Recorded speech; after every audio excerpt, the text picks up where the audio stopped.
اچھا علی بھائی، آپ سے میرا جو نیکسٹ کویشچن ہے وہ یہ ہے کہ آج کل ایکسپوجر اتنا زیادہ ہو گیا نوجوانوں کے لیے، بلکہ ہر کسی کے لیے، اور خاص طور پہ یونیورسٹی کالجز کے اندر کو ایجوکیشن کا اتنا سسٹم ہے، اور اللہ تعالیٰ نے ایک نیچرل ٹینڈنسی رکھی ہے میل اور فیمیل کی آپس میں اٹریکشن کی. تو اسی وجہ سے جو ہے اکثر جو نوجوان ہیں، لڑکے اور لڑکیاں، وہ آپس میں ریلیشن شپ میں آ جاتے ہیں.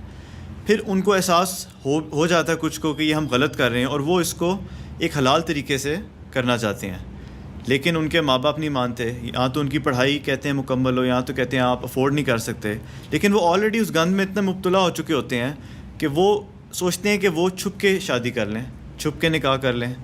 تو ایک تو آپ سے یہ پوچھنا ہے کیا یہ اسلام میں جائز ہے، اور دین اس کے بارے میں کیا کہتا ہے؟ ایسے سرکمسٹانسز کے اندر کیا کوئی گنجائش نکل سکتی ہے؟ دیکھیں، یہ ساری جذباتی باتیں ہیں. زندگی صرف سیکس کا نام نہیں ہے. زندگی بہت مشکل چیز ہے جی. یہ سیکس جو ہے نا، وہ ایک ہاتھی کی دم ہے جو آپ کو نظر آ رہی ہے. اس کے پیچھے پورا ایک ہاتھی لگا ہوا ہے جو زندگی گزارنی ہے. اب وہ جس عمر کا آپ ذکر کر رہے ہیں نا، اس میں اس طرح کی چیزیں وہ بڑی انسان کو وقتی طور پہ اٹریکٹ کر رہی ہوتی ہیں. لیکن ان دا لانگ ٹرم اس کے کیا نقصانات ہونے والے ہیں وہ ہماری نظر میں ہونے چاہیے. خصوصاً میں سسٹر سے کہوں گا کہ آپ بڑی بھولی ہیں. آپ کو پتہ نہیں ہے کہ یہ آپ کو جال میں پھنسائیں گے، بعد میں ذلیل و خوار کر دیں گے. اللہ ماشاء اللہ ہماری اکیڈمی میں آئے دن طلاق کے مسئلے پوچھنے کے لیے فون آتے ہیں. ہم جب کبھی ان سے کاؤنٹر کوسچن کرتے ہیں تو 90% کیسز میں وہ لو میرجز ہوتی ہیں. تو یہ کیا وجہ ہے کہ لو میرجز ناکام ہو رہی ہیں؟ کیونکہ انہوں نے زندگی کا ایک چھوٹا سا حصہ دیکھا، اس کے اوپر کنکلوڈ کر لیا.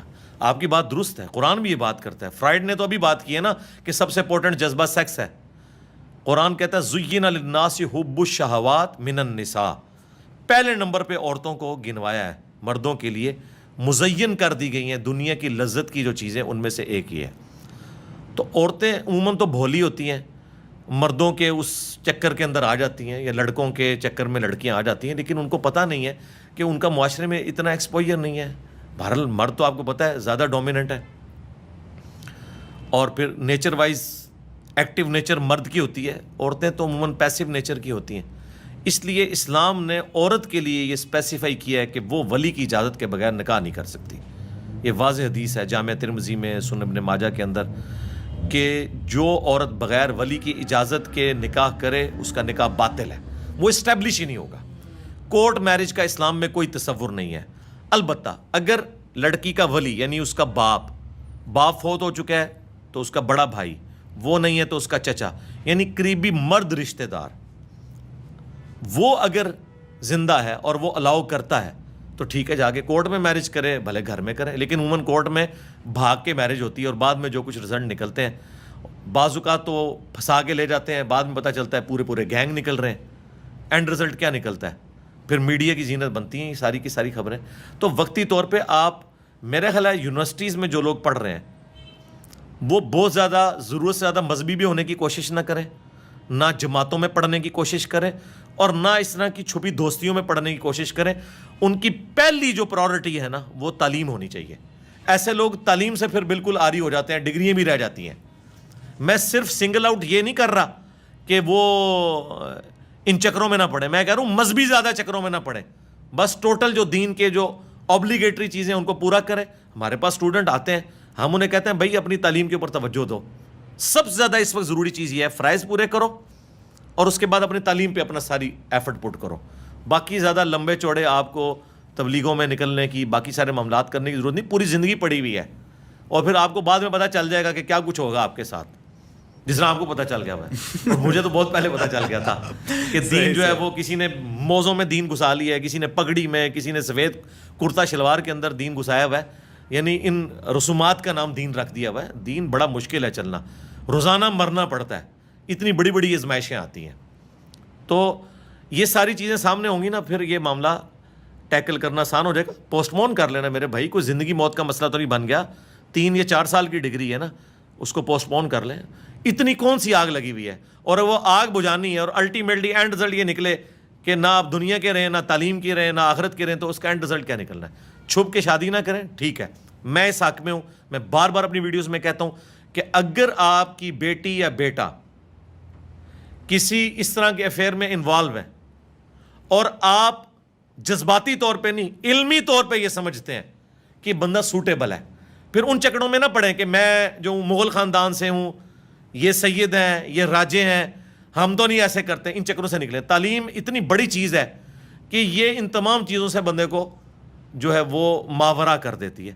پھر آپ ضد نہ کریں، لڑکا اچھا ہے، ٹھیک ہے، آپ سمجھتے ہیں دیندار بھی ہے، اگر آپ دیندار ہیں آپ کے لیے ٹھیک ہے، پھر آپ کسی اور ضد میں نہ پڑیں کہ میں نے تو اپنے بہن کو زبان دی ہوئی تھی، میں نے تو اپنے بھائی کو دی ہوئی تھی۔ نہیں، زندگی آپ کے بہن بھائی نے نہیں گزارنی، انہوں نے گزارنی ہے۔ بچوں کو آپ سپیس دیں کہ وہ اپنی مرضی کی شادی کر لیں، لیکن ماں باپ کی مرضی کے بغیر بچے یہ حرکت نہ کریں، وہ کنونس کریں نا اپنے ماں باپ کو۔ اور اگر ماں باپ کنونس نہیں ہوتے اور آپ زبردستی یہ حرکت کریں گے، مرد تو پھر بھی کر سکتا ہے، وہ آزاد ہے، عورت اگر یہ کرے گی، اس کو تو اللہ نے اجازت نہیں دی ہے، اس کی وجہ کہ اس کا ایکسپوئر نہیں ہے، تو بعد میں پھر کیا ہوتا ہے؟ پھر غیرت کے نام کے اوپر قتل ہوتے ہیں، آپ کو پتہ ہے کیا کچھ نہیں ہوتا پوری پوری زندگی۔ اب وہ عورت تو بھاگ گئی، کل کو وہ مرد بھی ناراض ہو جاتا ہے یا سپوز کی ڈیتھ ہو جاتی ہے، وہ واپس کہاں آئے گی؟ کئی تو ایسے ظالم ماں باپ ہیں وہ کہتے ہیں پوری زندگی اپنے معافی نہیں کرنا۔ تو یہ سارے حالات دیکھنے چاہیے، اس کے اینڈ رزلٹ کی طرف ہر، جیسے آپ دنیا میں بھی فزیبلٹی جب بناتے ہیں تو آپ دیکھتے ہیں نا کہ یہ ہو گیا تو پھر کیا کریں گے، یہ ہو گیا تو پھر کیا کریں گے۔ ان ساری چیزوں کو اگر سامنے رکھیں نا، میں نہیں سمجھ سکتا کہ کوئی جو ہے وہ لو میرج اور ان چکروں میں تعلیم کے دوران پڑے گا۔ وہ کہے گا بھائی یار خدا کے لیے پاؤں پہ کھڑے، اللہ کے بندو، آج تو ایک ینگ شادی شدہ جوڑا اپنے بچوں کے پیمپرز کے پیسے نہیں پورے کر سکتا، نان و نفقہ تو دور کی بات ہے، جتنی مہنگائی ہے۔ تو شادی صرف اس چیز کا نام تو نہیں ہے کہ شادی سے پہلے بھی پب جی کھیل رہے تھے، بعد میں بھی پب جی کھیلیں گے۔ ایک خاندانی نظام ہے نا جس کو آپ نے لے کے چلنا ہے، جس میں رہائش ہے، بجلی کا بل ہے، گیس کا بل ہے، گھر والوں کا خرچہ ہے، سب کچھ ہے، یہ ساری چیزیں لے کے چلنی ہے نا۔ ابھی آپ پڑھ رہے ہیں، خود لے کے پیسے کھا رہے ہیں، اپنی جاب بھی نہیں لگی ہوئی ہے، اور ایک نیا آپ نے پنڈورا باکس کھول لیا ہے۔ کل کو آپ کیا کریں گے؟ ہم نے تو لوگوں کو برباد ہوتے ہوئے دیکھا ہے، پھر بعد میں وہ ادھار اٹھاتے ہیں، پھر نشے کرتے ہیں، کبھی سوئسائڈ کی ان کی رپورٹ بھی آ جاتی ہے کہ یہ ہو گیا وہ ہو گیا۔ یہ ساری چیزیں جڑی ہوئی ہیں۔ البتہ جو ماں باپ اسٹیبلش ہیں، اپنی اولاد کو وہ بزنس ٹرانسفر کر سکتے ہیں، باقی سارے حالات و واقعات فیوریبل ہیں، ان کو شادی میں دیر نہیں کرنی چاہیے، ٹھیک ہے؟ بچوں کو فوراً جو ہے فارغ کریں، ان کا خرچہ اٹھا لیں کچھ عرصے کے لیے۔ میرا اگلا